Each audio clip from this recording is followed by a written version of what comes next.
হিসাব বিজ্ঞানের আরেকটি গুরুত্বপূর্ণ দিক হচ্ছে লেনদেন। মানুষ সুপ্রাচীন কাল হতেই দলবদ্ধ সমাজবদ্ধভাবে বসবাস করে আসছে। রাষ্ট্রীয়, সামাজিক, পারিবারিক ও ব্যক্তিগত অসংখ্য ঘটনা প্রবাহে ভরপুরে মানুষের জীবন। কোনো ব্যক্তি বা প্রতিষ্ঠানের সকল ঘটনা লিপিবদ্ধ করা হলে উহা হবে উক্ত ব্যক্তি বা প্রতিষ্ঠানের একটি ডায়েরি বা ইতিহাস। কিন্তু যে সমস্ত ঘটনার সাথে অর্থ বা আর্থিক বিষয় এবং ব্যক্তি বা প্রতিষ্ঠানের আর্থিক অবস্থার পরিবর্তনের ব্যাপারটি জড়িত ওই সব ঘটনা হতেই লেনদেনের জন্ম। সুতরাং দেখা যায় সকল ঘটনায় লেনদেন নয়। ব্যবসা প্রতিষ্ঠানের বিভিন্ন কার্যাবলীকে কেন্দ্র করে প্রতিনিয়ত অসংখ্য ঘটনায় সংঘটিত হয়, কিন্তু শুধুমাত্র অর্থ ও আর্থিক বিষয় সম্পর্কিত ঘটনাগুলোই ব্যবসায় লেনদেন হিসাবে বিবেচিত হবে। আর্থিক অবস্থার নির্ণয় ও অন্যান্য গুরুত্বপূর্ণ আর্থিক সিদ্ধান্ত গ্রহণের উদ্দেশ্য সুষ্ঠু ও বিজ্ঞানসম্মতভাবে লিপিবদ্ধ করে রাখতে হয়। লেনদেন সম্পর্কে আমরা কম বেশি সবাই জানি। আসলে লেনদেনটা কি? লেনদেন হতে হলে অবশ্যই সেটা অর্থের মাপকাঠিতে হতে হবে এর, এবং যেটা লেনদেন হবে তার অবশ্যই বিনিময় থাকতে হবে, তবেই আমরা সেটাকে লেনদেন বলবো। লেনদেন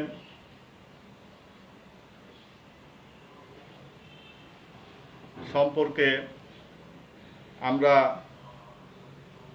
অনেক ধারণা পেলাম। আমরা পরবর্তী ক্লাসে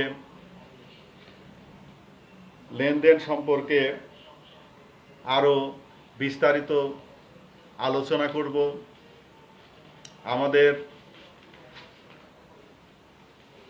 সকলের মনে রাখতে হবে যে হিসাব বিজ্ঞান সম্পর্কে বা হিসাব বিজ্ঞানের ক্লাসে আমরা যখন ঢুকব, হিসাব বিজ্ঞান সম্পর্কে বিস্তারিত যদি আমাদের না জানা থাকে, তাহলে পরবর্তীতে আমরা যে ক্লাসগুলো করব সেই ক্লাসগুলোতে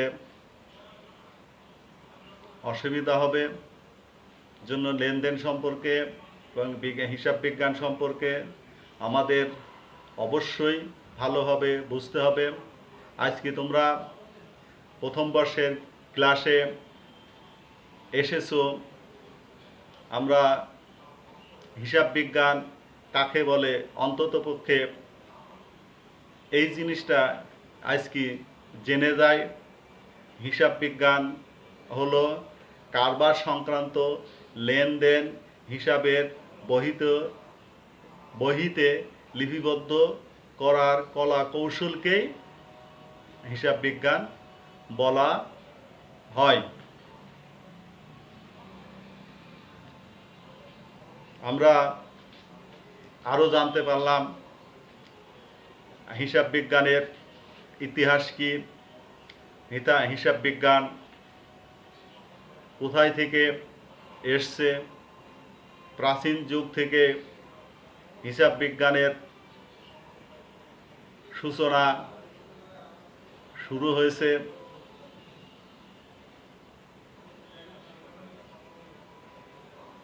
আমরা পরবর্তী ক্লাসে হিসাব বিজ্ঞানের বিষয়ে আরও বিস্তারিত জানতে পারব।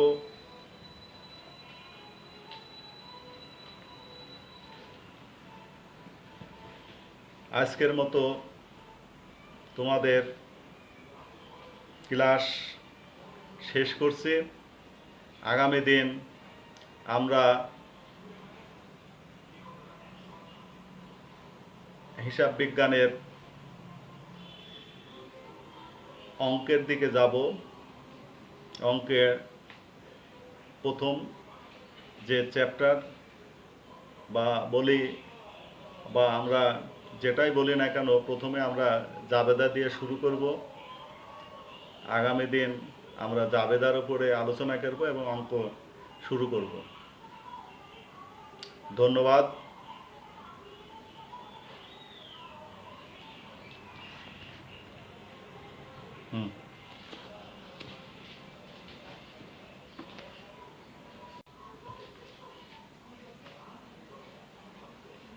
প্রিয় শিক্ষার্থী, কেমন আছো? ভালো আছো?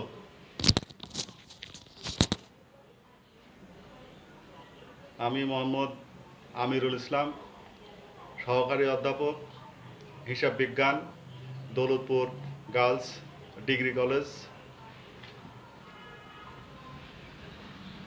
আমি আজকে তোমাদের হিসাব বিজ্ঞান প্রথম পত্র থেকে অধ্যায় প্রথম এর থেকে আলোচনা করব। আলোচনার বিষয় সূচনা। বর্তমান যুগ হলো ব্যবসা বাণিজ্য, শিল্প কারখানার যুগ। আর ব্যবসা বাণিজ্য, শিল্প কারখানা তথা বিভিন্ন বাণিজ্যিক এবং অবাণিজ্যিক প্রতিষ্ঠান প্রতিনিয়ত ঘটছে অসংখ্য বার্ষিক আর্থিক লেনদেন। এর ফলশ্রুতিতে পরিবর্তিত হচ্ছে সংশ্লিষ্ট ব্যক্তি বা বাণিজ্যিক ও অবাণিজ্যিক প্রতিষ্ঠানের আর্থিক অবস্থা। এই আর্থিক অবস্থার এর পরিবর্তন ও আর্থিক লেনদেন সমূহের ফলাফল সঠিক ও নির্ভুলভাবে জানা সম্ভব হবে যদি বিজ্ঞানসম্মত উপায়ে আর্থিক লেনদেন সমূহকে লিপিবদ্ধ করা হয় এবং লিপিবদ্ধকৃত উপাত্ত সমূহকে প্রক্রিয়াজাত করে আর্থিক প্রতিবেদন তৈরি করা হয় এবং সর্বোপরি উহার বিভিন্ন গুরুত্বপূর্ণ দিক বিশ্লেষণ করে প্রাসঙ্গিক আর্থিক তথ্য ব্যক্তি বা প্রতিষ্ঠানের লেনদেন সমূহের বিজ্ঞানসম্মতভাবে লিপিবদ্ধকরণ, লিপিবদ্ধকৃত উপাত্ত সমূহ হতে প্রতিষ্ঠানের আর্থিক আগ্রহী বিভিন্ন ব্যবসায়িক লেনদেন আধুনিক সমাজবদ্ধ জীবনে হিসাব বিজ্ঞানের গুরুত্ব ক্রমেই বেড়ে চলেছে। হিসাব বিজ্ঞান বিষয় বর্তমান যে গুরুত্বপূর্ণ অবস্থানে এসে দাঁড়িয়েছে তা হঠাৎ সৃষ্টি হয়নি। হিসাব বিজ্ঞানের ইতিহাস মানব সভ্যতার ইতিহাসের মতোই প্রাচীন। প্রায় ঐতিহাসিক যুগে যখন হতে মানুষ অর্থনৈতিক ক্রিয়াকাল এর সাথে সম্পৃক্ত হতে লাগলো, তখন হতেই হিসাব রক্ষণ এর গোড়াপত্তন ঘটে। 1494 সালে লুকা প্যাসিওলি নামক একজন পাদ্রী সর্বপ্রথম লিখিত আকারে হিসাব বিজ্ঞানের একটি গ্রন্থ প্রকাশ করে এবং সেই গ্রন্থেই হিসাব বিজ্ঞান সম্পর্কে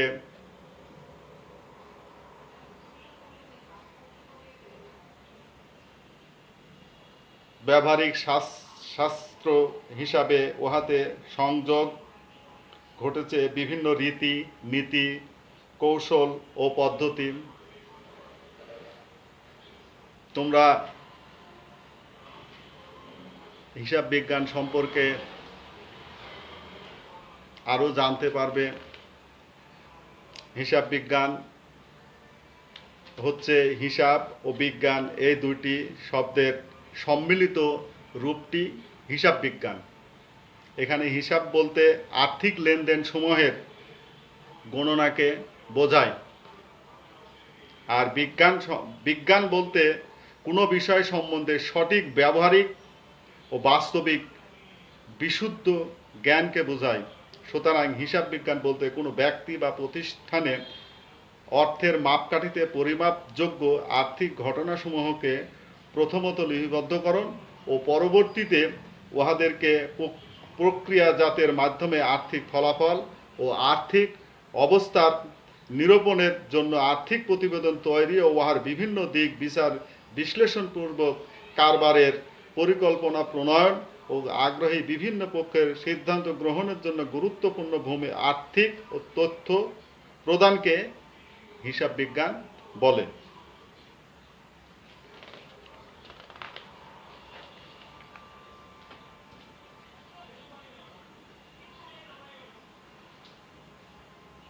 ইতিহাসকে নিম্নলিখিত 4 ভাগে ভাগ করা যেতে পারে: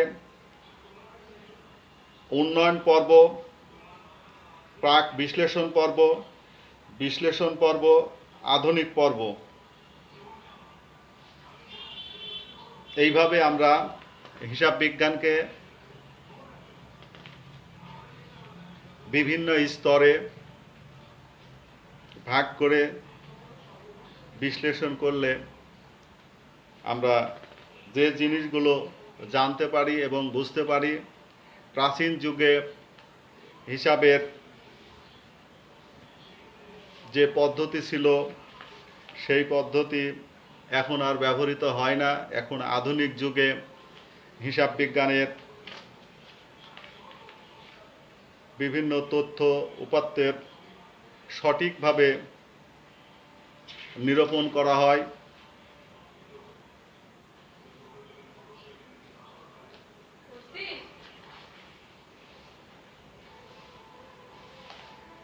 আমরা হিসাব বিজ্ঞান সম্পর্কে মোটামুটি একটু ধারণা পেলাম। হিসাব বিজ্ঞানের